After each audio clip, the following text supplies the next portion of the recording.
وقال تبارك وتعالى في القرآن المجيد والفرقان الحميد: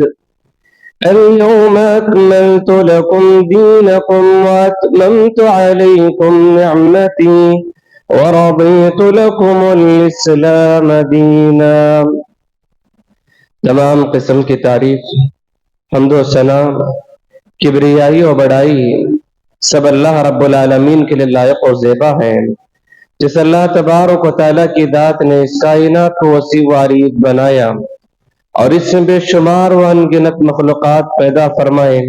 اور ان میں ہم جیسے انسانوں کو اشرف المخلوقات و مسجود الملائکہ بنایا۔ درود و سلامتی ہو تمام انبیاء اور رسل پر، خصوصاً میرے اور آپ کے نبی، تاجدار مدینہ، شافی محشر، ساقی کوثر، امام الانبیاء، خلیفۃ المسلمین، رحمت للعالمین، جناب محمد رسول اللہ صلی اللہ علیہ وسلم پر، کہ جنہوں نے دین حق و دین اسلام ہم تک پہنچایا۔ حاضرین جمعہ، ابھی خطبہ مسنونہ کے بعد میں نے آپ کے سامنے جو آیت کریمہ پڑھی ہے، یہ آیت، یہ قرآن مجید کی عظیم الشان آیت ہے کہ اللہ تبارک و تعالیٰ نے دین کی تکمیل کے خاطر الیوم اکملت لکم دینکم، کہ ہم نے تم پر دین کو مکمل کر دیا ہے، واتممت علیکم نعمتی، اور ہم نے تم پر ساری نعمتیں مکمل کر دی ہیں، ورضیت لکم الاسلام دینا، اور ہم اسلام سے راضی ہو چکے ہیں۔ یہ قرآن مجید کی وہ مقدس اور عظیم الشان آیت ہے کہ اللہ کے نبی صلی اللہ علیہ وسلم اپنی عمر کے آخری مرحلے میں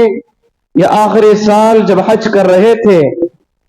تو اس وقت یہ آیت نازل ہوئی، اور اس کے تعلق سے اللہ کے نبی اللہ تبارک و تعالی آیت میں کہہ دیا کہ ہم نے دین کو اور نعمتوں کو مکمل کر دیا ہے اور ہم اسی دین سے راضی ہیں۔ اس کے علاوہ جو دین تم ہمارے پاس لے کر آؤ گے ہم اسے قبول نہیں کریں گے، ہم اس سے راضی نہیں ہوں گے۔ اور یہ آیت کے تعلق سے ایک یہودی انسان عمر بن خطاب رضی اللہ عنہ کے پاس آ کر کہتا ہے کہ تمہارے قرآن مجید کے اندر ایک ایسی آیت ہے، اگر وہ آیت ہم پر نازل ہو جاتی تو ہم اسے عید کا دن منا لیتے۔ عمر بن خطاب نے پوچھا کہ وہ کون سی آیت ہے؟ کہنے لگا الیوم اکملت لکم دینکم واتممت علیکم نعمتی ورضیت لکم الاسلام دینا، کہ تمہارا دین اس کے اندر مکمل ہو گیا، اس کا اعلان اللہ تعالیٰ نے کیا، اور اسی دین سے میں راضی ہوں، اس کا بھی اعلان اللہ تعالیٰ نے کیا ہے۔ اس کے جواب میں عمر بن خطاب نے کہا کہ ہاں میں جانتا ہوں کہ آیت کب نازل ہوئی، کس دن نازل ہوئی، کس موسم میں نازل ہوئی، سب میں جانتا ہوں۔ یہ اللہ کے نبی صلی اللہ علیہ وسلم کے حج کے دوران عرفہ کے دن، وہ عرفہ جمعہ کا دن تھا، اس جمعہ کے دن یہ آیت نازل ہوئی ہے۔ تو عمر بن خطاب نے کہا کہ یہ حج کے ایام میں جب اللہ کے نبی صلی اللہ علیہ وسلم حج کے لیے نکلے تھے اور عرفہ کے میدان میں خطبہ دے رہے تھے اور وہ دن جمعہ کا دن تھا، اس وقت یہ آیت نازل ہوئی ہے۔ سبحان اللہ کہ اللہ کے نبی صلی اللہ علیہ وسلم نے حج کیا ہے اپنے آخری ایام میں، یعنی آخری سال میں۔ حاضرین، ملک بھر سے ہم دیکھ رہے ہیں حج کا موسم ہے، ملک بھر سے لوگ حج کے لیے روانہ ہو رہے ہیں۔ یہ حج اسلامی ارکان میں سے ایک رکن ہے۔ جو بندہ مستطیع ہے، طاقت والا ہے، استطاعت رکھتا ہے، ایسے انسان پر یہ رکن ادا کرنا واجب ہے۔ زندگی میں ایک مرتبہ حج کرنا ضروری ہے۔ جس کے پاس اتنا پیسہ آ گیا کہ وہ حج کو جا کر آ سکتا ہے، اور جا کر آنے کے درمیان اس کے گھر کی جو فیملی کی ذمہ داریاں ہیں، ان کے اخراجات، ان کی سہولت فراہم کر کے وہ حج کو جا کر آنے کی طاقت ہے، اتنا پیسہ ہے تو پھر ایسے انسان پر حج کرنا ضروری ہے، واجب ہے، اور اس پر وہ فرض ہے۔ اور ملک بھر سے جو لوگ نکل رہے ہیں، اللہ رب العالمین ان کے حج کو قبول فرمائے، اور جن لوگ ان کو اللہ تبارک و تعالیٰ اپنے مقدس گھر کی زیارت کے لیے اور حج کے لیے بلایا ہے، وہ بڑے مبارکباد ہے۔ مگر جنہیں اللہ تبارک و تعالیٰ ابھی استطاعت نہیں دیا، ابھی بلاوا نہیں آیا ہے، ان کے لیے مجھے اور آپ کو چاہیے کہ ان حج کے لیے دعا کرنا چاہیے، اے اللہ مجھے بھی اس بات کی استطاعت اور طاقت دے کہ میں بھی تیرے گھر کی زیارت کر سکوں، ہر حج جیسا فریضہ انجام دے سکوں۔ یہ مجھے اور آپ کو دعا کرنی چاہیے۔ جو حج کرنے کے لیے گئے ہیں وہ اپنا فریضہ انجام دے رہے ہیں، مگر ہماری قوم میں سے، مسلمانوں میں سے کچھ ایسے افراد بھی ہیں جن کے اوپر تو حج فرض ہو چکا ہے، مالی طاقت اتنی آ چکی ہے، ہر قسم کی طاقت ان کے پاس موجود ہے، پھر بھی حج کے لیے روانہ نہیں ہوتے ہیں۔ کہا جائے تو کہتے ہیں کہ بہت سارے کام باقی ہیں، بہت ساری ذمہ داریاں میرے کندھے پہ ہیں، میں نہیں جا سکتا۔ یہ کہتے ہیں کہ جائیں گے، ٹھیک ہے، عمر کے آخری مرحلے میں جائیں گے، جب ساری ذمہ داریاں کا بوجھ ختم، بوڑھا ہو جاؤں گا تو جاؤں گا۔ ذرا یاد رکھو، ایک انسان کو دنیا بھر کی سیر و سیاحت کرنے کے لیے، ٹور پھرنے کے لیے اپنے کاروبار کو دوسروں کے حوالے کر دیتا ہے، ذمہ داریاں دوسروں کے حوالے کر دیتا ہے، اور ٹور مہینے کے لیے ہفتے کے اعتبار سے 10 دن 15 دن مہینہ گھوم پھر کے آتے ہیں۔ اور کتنے افراد ایسے ہیں جو ہندوستان نہیں، ہندوستان سے باہر میں جا کے آتے ہیں،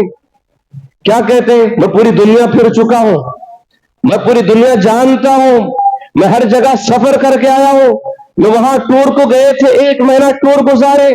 وہاں ہم ہندوستان کے باہر گئے تھے 15 دن کا ٹور کر کے آئے۔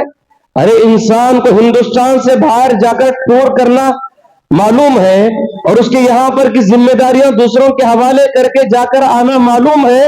مگر جو انسان پر حج فرض ہو چکا ہے اس کے لیے کہا جاتا ہے کہ جاؤ بھائی، دھندا چھوڑ کے نہیں جا سکتا، گھر کے بہت سارے کام چھوڑ کے نہیں جا سکتا۔ انسان بہانے بناتا ہے، تم بہانے بنا کر ہمارے پاس تو نکل جاؤ گے، لیکن رب العالمین کے سامنے تم کیا بہانہ بناؤ گے؟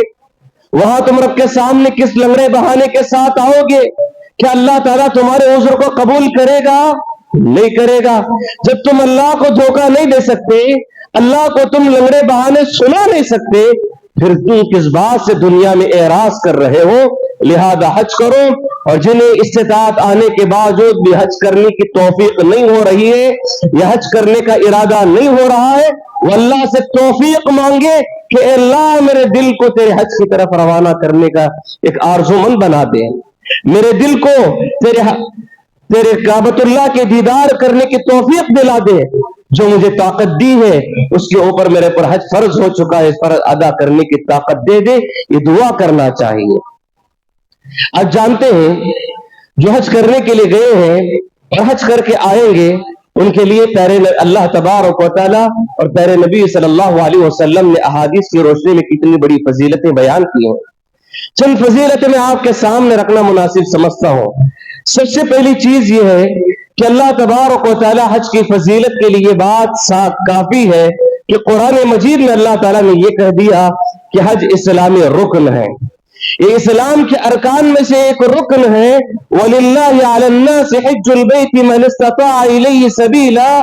کہ اللہ رب العالمین نے جن بندوں پر مستطیع قرار دیا ہے، جن بندوں کو طاقت دیا ہے، وہ اللہ رب العالمین کا حج ادا کریں، وہ کعبۃ اللہ کا حج کریں۔ تو یہ حج فرض ہو چکا ہے، یہ فرض ادا کرنا ہی بہت بڑی چیز ہے، بہت بڑی نیکی ہے، بہت بڑی فضیلت ہے۔ اور پیارے نبی صلی اللہ علیہ وسلم نے فرمایا یا ایھا الناس قد فرض علیکم الحج فحجوا، اے لوگوں اگر تم پر حج فرض ہو چکا ہے تو حج کرنے میں جلدی کرو، تم حج جلدی سے جلدی ادا کرو، اسی لیے کہ معلوم نہیں کہ کل تمہارے ساتھ کیا ہو جائے گا۔ آج پیسہ ہے کل چلا جا سکتا ہے، آج تم صحت مند ہو کل بیمار ہو سکتے ہو، آج تمہارے پاس سواری کا ہے کل سواری نہیں بھی ہو سکتی ہے، آج تم زندے ہو کل تمہاری موت کی گارنٹی نہیں ہے، لہذا تمہارے ساتھ حج کے لیے کون سی رکاوٹ آ جائے گی معلوم نہیں۔ اس سے پہلے جب تمہارے اوپر حج فرض ہو گیا فوراً تم حج کی تیاری کرو، حج کرنے کی کوشش کرو۔ یہ پیارے نبی صلی اللہ علیہ وسلم نے اس کی تلقین کی ہے، اسے کرنے پر ابھارا ہے۔ اسی طرح پیارے نبی صلی اللہ علیہ وسلم کی حدیث ہے، حدیث قدسی، جس میں اللہ تبارک و تعالیٰ خود فرماتے ہیں، کہتے ہیں اللہ تبارک و تعالیٰ میرا بندہ وہ عمل کر کے جو سب سے زیادہ قریب ہوتا ہے، یعنی اعمال میں سے جو فرائض ہیں، فرض عمل کر کے جو میرے سے بندہ قریب ہوتا ہے، وہ عمل جتنا مجھے پسند ہے اس سے زیادہ پسند کوئی عمل نہیں ہے۔ معلوم ہوا کہ فرائض عمل کر کے، فرائض پر چل کر کے جو اللہ رب العالمین سے قریب ہونے کی کوشش کرتا ہے، اللہ رب العالمین کو تمام اعمال میں یہ سب سے زیادہ پسندیدہ عمل ہے۔ لہذا اگر کوئی فرض حج ادا کرتا ہے، یہ اللہ رب العالمین کو بہت پسندیدہ عمل ہے، یہ حج کی فضیلت ہے۔ اسی طرح اللہ کے نبی صلی اللہ علیہ وسلم نے حج کی ترغیب اور حج کی فضیلت بتاتے ہوئے فرض اور نفل دونوں کو جمع کر کے کہا کہ تم اس کو پابندی سے کیا کرو۔ فرماتے ہیں پیارے نبی صلی اللہ علیہ وسلم تابعوا بین الحج والعمرہ فإنها ينفيان الفقر والذنوب۔ اللہ کے نبی صلی اللہ علیہ وسلم نے فرمایا تم بار بار حج کرو، عمرہ کرو، عمرہ ہو گیا تو حج کرو، حج ہو گیا تو عمرہ کرو، عمرہ پہ عمرہ، حج پہ حج کیا کرو، یہ بار بار کیا کرو۔ کیا ہوگا؟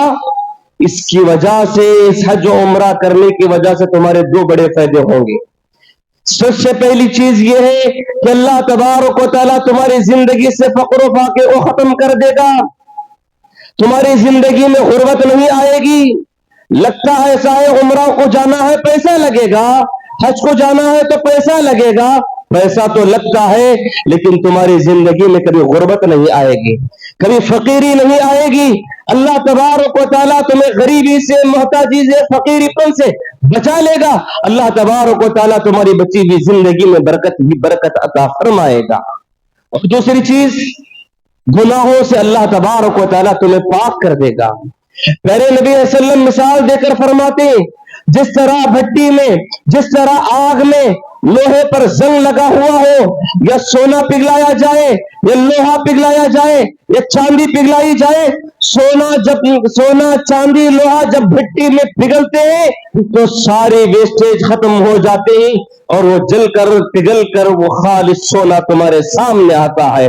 خالص چاندی تمہارے سامنے آتی ہے، خالص سونا، خالص لوہا تمہارے سامنے آتا ہے، ساری گندگی ختم، ساری ملاوٹیں ختم، پیورٹی اور چمکدار تمہاری چیز سامنے آتی ہے۔ ایسے ہی اللہ تبارک و تعالیٰ تمہارے گناہوں کو معاف کرے گا جب تم حج کے بعد عمرہ، عمرہ کے بعد حج اس کی پابندی کرتے رہو گے تو اللہ تبارک و تعالیٰ تمہاری زندگی سے یہ دو چیزوں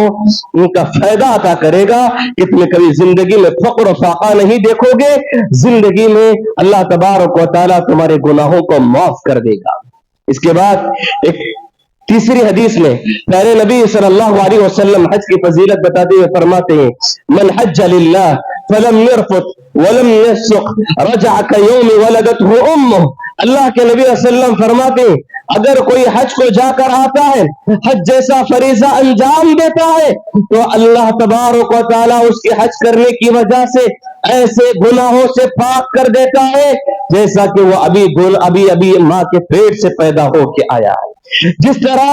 معصوم بچہ، شیرخوار بچہ، وہ معصوم ننھا منا بچہ ماں کے پیٹ سے جیسا آئینے کی طرح صاف رہتا ہے، اس کے اندر کوئی گناہ نہیں رہتے، اس کا دل صاف اور شفاف رہتا ہے، اس کا نام اعمال بڑا صاف رہتا ہے، اس کے اندر گناہ کا ایک دھبا باقی نہیں رہتا، ویسے ہی اللہ تبارک و تعالی حج کر کے آنے والے انسان کو جو پوری بے حیائی اور بے دینی کے بغیر سب چیزوں سے بچتے ہوئے خالص حج کے طریقے سے حج ادا کر کے آتا ہے، اللہ تبارک و تعالیٰ اس کے سارے گناہوں کو ایسے دھو دیتا ہے، ایسے معاف کر دیتا ہے گویا کہ نئی زندگی گزار رہا ہے، وہ گویا ابھی ماں کے پیٹ سے پیدا ہو کے آیا ہے، اتنا اللہ تبارک و تعالیٰ اسے پاک کر کے دیتا ہے، اس کے بعد اس کی ایک نئی زندگی شروع ہوتی ہے اعمال کی۔ حاضرین، یہ پیارے نبی صلی اللہ علیہ وسلم نے تیسری فضیلت بتائی۔ چوتھی فضیلت یہ ہے الحج مبرور لیس لہ جزاء الا الجنہ. اللہ کے نبی صلی اللہ علیہ وسلم فرماتے جو کوئی حج مبرور کرتا ہے، حج مبرور کا مطلب حج مقبول، وہ حج جسے اللہ تبارک و تعالیٰ قبول کر دے. حج کرتا ہے جس میں بے دینی کے کام نہیں کرتا، بے حیائی کے کام نہیں کرتا، لڑائی جھگڑے کے کام نہیں کرتا،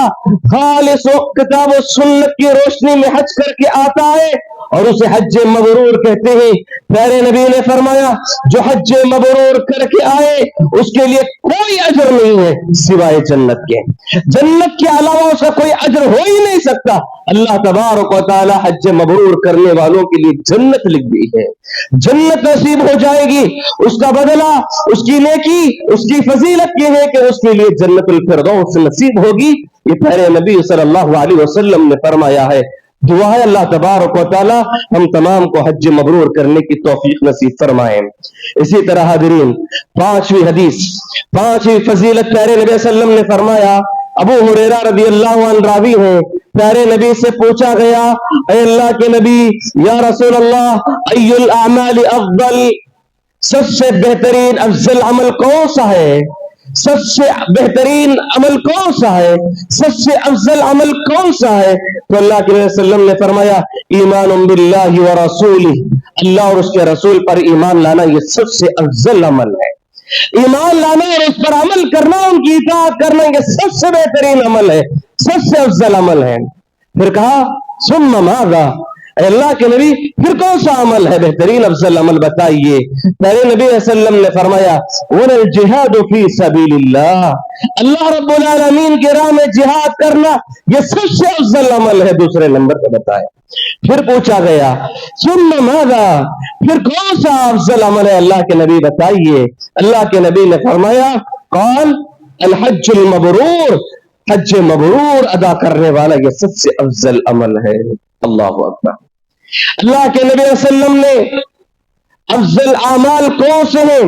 اس کی فہرست میں تیسرے نمبر پر ذکر کیا جہاد کے بعد افضل عمل حج مبرور ہے. حج کرو یہ سب سے بڑا افضل عمل ہے. اللہ کے نبی صلی اللہ علیہ وسلم نے حج مبرور کو افضل عمل قرار دیے ہیں. پھر اس کے بعد حضرت عائشہ رضی اللہ عنہا اسی حدیث کو رکھتے ہوئے کہ جہاد بہت بڑا عمل ہے، جہاد بہت بڑی فضیلت والا عمل ہے، یہ سوچ کر اللہ کے نبی صلی اللہ علیہ وسلم سے حضرت عائشہ رضی اللہ عنہا پوچھنے لگتی ہے اللہ کے نبی جہاد اعمال میں سب سے بہترین اور افضل عمل ہے تو پھر کیوں عورتیں جہاد کے لیے نہیں جا سکتی؟ کیا عورتوں کے لیے اجازت نہیں ہے کہ وہ جہاد میں جائیں؟ تو اللہ کے نبی صلی اللہ علیہ وسلم نے فرمایا ہاں جہاد تو اپنی جگہ افضل عمل ہے، لیکن ایک بات یاد رکھو تمہیں اس سے بہترین عمل جہاد سے بھی فضیلت والا عمل بتاتا ہوں. فرمایا پیارے وسلم حج مبرور کرو، تم حج مبرور کرو. کتاب و سنت کی روشنی میں تمام بے حیائی و خرافات سے بچتے ہوئے دین کے مطابق سنت کے مطابق حج کرو. اللہ تبارک و تعالیٰ تمہیں جہاد سے بڑھ کے ثواب دے گا. اللہ اکبر. یہ حضرت عائشہ رضی اللہ عنہا کے سوال کے جواب میں پیارے نبی صلی اللہ علیہ وسلم نے فرمایا. عمر بن خطاب رضی اللہ عنہ کا ایک قول ہے، ایک اثر ہے. خود عمر بن خطاب رضی اللہ عنہ فرماتے ہیں الغازی والحاج والمعتمر وفد اللہ، یہ جو جہاد کرنے والے لوگ ہیں، یہ مجاہد ہیں، اور حج کرنے والے لوگ، عمرہ کرنے والے لوگ وفد اللہ، یہ اللہ کا وفد ہے، یہ اللہ کا لشکر ہے، یہ اللہ کا جھنڈ ہے، یہ اللہ تبارک و تعالیٰ کا فوج ہے. لہذا اس کے بعد کہتے ہیں جب اللہ تبارک و تعالیٰ جہادیوں کو، حاجیوں کو، عمرہ کرنے والے لوگوں کو بلاتا ہے اپنے گھر کی طرف، آؤ میرے گھر کی طرف، تو کہتے ہیں لبیک اللہم لبیک کر کے وہ روانہ ہو جاتے ہیں. یہ اللہ کا وفد ہے جو اللہ رب العالمین کے گھر کی طرف نکلتا ہے. تو اللہ تبارک و تعالیٰ کہ ایک بات پر لبیک کر کے آنے والے لوگوں کے تعلق سے پھر اللہ تبارک و تعالیٰ کیا کرتا ہے وَسَأَلُوهُ فَأَعْطَاهُ، جب وہ اللہ سے سوال کرتے ہیں اللہ تعالیٰ انہیں عطا کر دیتا ہے. اللہ کی ذمہ داری اور اللہ تبارک و تعالیٰ ان لوگوں کو جو اللہ کے ایک بات پر ایک حکم پر زیارت کے لیے عمرہ حج کے لیے جہاد کے لیے نکل پڑتے ہیں اللہ تبارک و تعالیٰ ان کے لیے کہتا ہے فَسَأَلُوهُ فَأَعْطَاهُ تم سوال کرو میں تمہیں عطا کرنے کے لیے تیار ہوں اللہ اکبر سبحان اللہ کتنی بڑی فضیلت ہے حج کرنے والے لوگوں کی بڑی فضیلتیں بتائی گئی ہیں حاضرین بہت سارے لوگ ایسے ہیں جن کے پاس حج کرنے کی بڑی خواہشیں ہیں تمنائیں ہیں آرزویں ہیں مگر حج کرنے کی طاقت نہیں رکھتے ہیں جیسے کہ کچھ لوگ تو حج کر چکے ہیں مگر پھر بھی ان کی اور بھی تمنائیں ہیں خواہشیں ہیں کہ اور حج کروں کچھ لوگ ہیں جو حج تو نہیں کیے کرنے کی خواہش ہے جیسے میں ہوں اور کچھ آپ ہیں ان کی تمنائیں تو ہیں جانے کی ہیں حج کرنے کی ہیں بڑی خواہش ہے لیکن مال نہیں ہے لیکن کیا اللہ تبارک و تعالیٰ یہ ثواب صرف مالداروں کو دے کر رکھا ہے کیا نہیں شریعت کسی کو مایوس نہیں کرتی اسلام کسی کو مایوس نہیں کرتا کہتا ہے تم وہ اعمال کرو میں تمہیں حج کا ثواب عطا کروں گا کچھ اعمال ایسے ہیں جہاں اپنے گاؤں میں اپنے محلے میں رہتے ہوئے وہ ثواب کما سکتے ہیں ہم ایسے آئیے چند اعمال میں آپ کے سامنے کتاب و سنت کی روشنی میں پیش کروں گا تم یہاں اپنے محلے میں رہتے ہوئے حج کا ثواب پا سکتے ہو سب سے پہلا ثواب سب سے پہلا عمل یہ ہے کہ نیت کے پکا ارادہ کر لو عزم مصمم کر لو دل کا پکا ارادہ ہو جائے کہ مجھے جیسے ہی استطاعت ملے گی جیسے ہی طاقت ہوگی جیسے ہی میرے پاس مال آئے گا میں حج کرنے کے لیے روانہ ہو جاؤں گا یہ پکا عزم ارادہ کر لو اچھی نیت کر لو خلوص نیت کے ساتھ تمہارا پکا ارادہ ہو گیا اللہ تبارک و تعالیٰ تمہیں ثواب لکھ دے گا اگر کوئی انسان حج کرنے کا ثواب کا ارادہ کر لیتا ہے تو اللہ تعالیٰ ارادے کے مطابق اسے ثواب عطا کر دیتا ہے اگر جب انسان اس نیت پر عمل کر لیتا ہے اللہ تبارک و تعالیٰ 10 گنا بڑھ کر اسے اجر و ثواب عطا کرتا ہے سبحان اللہ اللہ تبارک و تعالیٰ ارادے پہ ثواب عطا کر دیتا ہے بس ارادہ کیسے ہو ارادہ ایسے ہو کہ جیسے ہی میرے پاس طاقت آئے میں عمرہ حج کرنے کے لیے روانہ ہو جاؤں گا حج کرنے کا مکمل ارادہ ہو خلوص نیت کے ساتھ ہو تو اللہ تبارک و تعالیٰ اسے وہ اجر عطا کرے گا ایک اور حدیث میں پیارے نبی صلی اللہ علیہ وسلم فرماتے ہیں اگر کوئی انسان ارادہ کر لیتا ہے ایسا ارادہ جیسا سامنے والا عمل کر رہا ہے وہ عمل کرنے کا ارادہ اور نیت کر لیا تو اللہ تبارک و تعالیٰ جس طرح عمل کرنے والے کو ثواب دے گا اسی طرح نیت کرنے والے کو بھی اللہ تبارک و تعالیٰ ثواب دے گا فَأَجْرُهُمَا سَوَاءٌ اللہ تبارک و تعالیٰ برابر ثواب دے گا جو عمل کر رہا ہے جتنا ثواب وہ پا رہا ہے اتنا ہی ارادہ کرنے والے کو بھی اللہ تبارک و تعالیٰ ثواب عطا کرے گا دوسری چیز یہ ہے کہ انسان کو حج کرنے کی اگر توفیق نہیں ہوئی تو ایسے انسان کو چاہیے کہ وہ رمضان میں عمرہ کر لے ایسے انسان کو چاہیے کہ وہ رمضان میں عمرہ کر لے پیارے نبی صلی اللہ علیہ وسلم نے فرمایا جو انسان رمضان میں عمرہ کرتا ہے اللہ تبارک و تعالیٰ ایسے انسان کو حج کا ثواب عطا کرتا ہے ایک مرتبہ اللہ کے نبی صلی اللہ علیہ وسلم حج کر کے روانہ ہو رہے تھے واپس ہو رہے تھے ایک عورت سے ملاقات ہوئی اللہ کے نبی نے پوچھا اے عورت تم نے کیوں حج نہیں کی کیوں حج نہیں کی تو اس عورت نے کہا پیارے نبی میرے پاس 2 سواریاں تھیں ایک سواری میں تو میرے شوہر اور میرے بیٹے بیٹھ کر آپ کے ساتھ حج کے لیے روانہ ہو گئے اور ایک دوسری سواری تھی جس سواری کے ذریعے سے ہم کھیتی باڑی کرتے ہیں اگر میں وہ بھی سواری لے کر آ جاتی تو میری کھیتی باڑی کا کیا حال ہو جاتا تو اللہ کے نبی صلی اللہ علیہ وسلم نے فرمایا ٹھیک ہے اب تم نے حج نہیں کیا رمضان آ رہا ہے تم رمضان میں عمرہ کر لو اللہ تبارک و تعالیٰ تمہیں حج کرنے کا ثواب عطا کرے گا دوسری روایت میں ہے کہ میرے ساتھ حج کرنے کا ثواب عطا کرے گا یعنی پیارے نبی صلی اللہ علیہ وسلم کے ساتھ حج کرنے کا ثواب دیا جائے گا جو رمضان میں عمرہ کرتا ہے یہ اس کے لیے اللہ کے نبی صلی اللہ علیہ وسلم نے یہ آفر بتایا ہے یہ عمل بتایا ہے عمرہ کر کے حج کا ثواب پا سکتے ہیں اسی طرح ایک تیسرا عمل یہ ہے تیسرا عمل جس کے ذریعے سے ہم حج کا ثواب پا سکتے ہیں وہ یہ ہے من صلی الفجر فی جماعت ثم قعد يذكر الله عز وجل حتى تطلع الشمس ثم صلى ركعتين كانت له كأجر حاجة وعمرة تامة پیارے نبی نے فرمایا جو کوئی انسان